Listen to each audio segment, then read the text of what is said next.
বছরের প্রথম দিন নতুন একটা দিন নতুন একটা শো শুরু করতে যাচ্ছি। আমরা ভালো কোনো খবর দিয়ে শুরু করি এবং আজকে বাংলাদেশ ক্রিকেটের ভালো কোনো খবর বলতে গেলে সবচেয়ে বড় খবর তো বাংলাদেশের মেয়েদের জয়। গত রাতে তারা জিতেছে, দারুণ একটা জয় ছিল।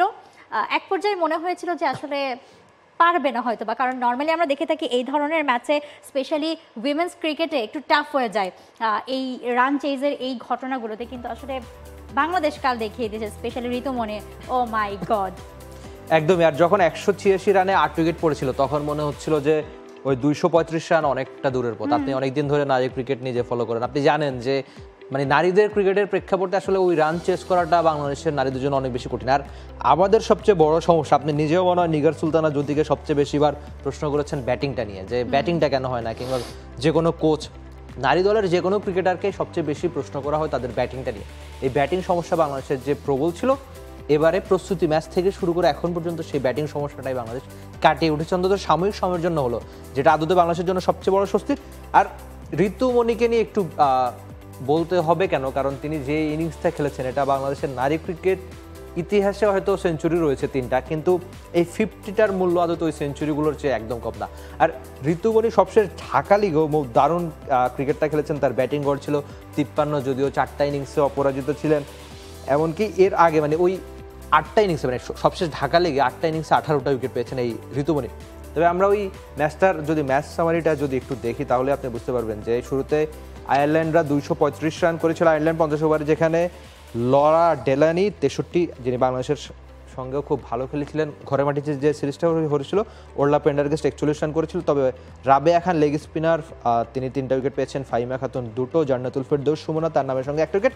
তবে রান চেয়ে বাংলাদেশ যে কাজটা দেখিয়েছে সবচেয়ে বেশি রান ঋতুমণি, তার ব্যাটে 67। আর আগের ম্যাচে সেঞ্চুরিয়ান নিগার সুলতানা যদি আজকে দারুণ একটা 50 পেয়েছেন।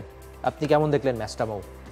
ওই তো মানে যখন আয়ারল্যান্ড বাংলাদেশের সাথে এর আগে মনে হয় 200 পেরোতে পারেনি ওয়ানডেতে, এবং সেই জায়গায় যখন আসলে 200-র ওপরে রানটা চলে গেল, 235 8 উইকেটে তারা 50 ওভার খুব ভালোভাবে খেলেছে, বাংলাদেশ তাদের অল আউটও করতে পারেনি।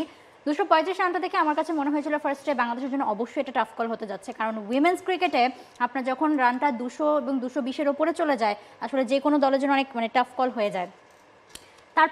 তারপর আমরা দেখি যে নিগার সুলতানা যদি কিন্তু সবসময় বেশ দায়িত্বের সাথে ব্যাটিং করে থাকেন, গতকালও একটা 50 করেছেন এবং তার 4 ম্যাচের মধ্যে মানে এটা তৃতীয় 50, বেশ দারুণ ছন্দে আছেন তিনি। এবং সেই সাথে কিন্তু যখন আবার যদি আউট হয়ে গেলেন তখন ভাটা পড়ে গিয়েছিল।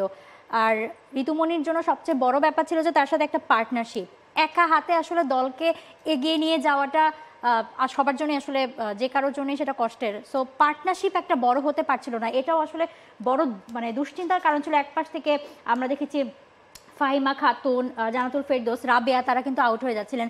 শেষমেশ নাহিদা আক্তার, যিনি বল হাতেও দুর্দান্ত বাংলাদেশের ক্ষেত্রে, এবং তিনি আসলে ব্যাট হাতেও গতকাল ঋতুমণিকে সেই সাপোর্টটা দিয়েছেন। এবং আপনি বলছিলেন যে ঋতুমণির কথা, আসলে মানে সেই প্রেশারে থেকে সেই সময়টাতে এরকম ব্যাটিং করা, তার নিজের প্রথম মানে 13 বছরের ক্যারিয়ারে প্রথম 50 ছিল এটা তার।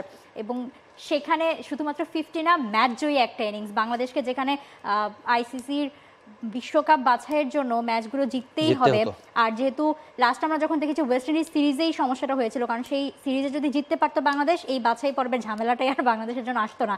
সেই সিরিজে ঋতুমণি ছিলেন না, সো ঋতুমণি এসেছেন, কামব্যাক করেছেন এবং বাংলাদেশকে তার যতটুকু দেয়ার তিনি কিন্তু উজাড় করে দিয়েছেন। আর মৌ, ঋতুমণির এই ইনিংসটা কেন বিশেষ, মানে নারী ওয়ানডে ইতিহাস যদি আপনি দেখেন, আমি কালকে একটা ফ্যাক্ট দেখছিলাম আর কি, তো নারী ওয়ানডে ইতিহাসে নবম উইকেটে 50-এর বেশি জুটি খুব বেশি হয় না, সেখানে বাংলাদেশ পেরেছে। আবার এই যে জুটিটার কথা বলছি তাদের রান রেট কিন্তু প্রায় 9-এর বেশি ছিল।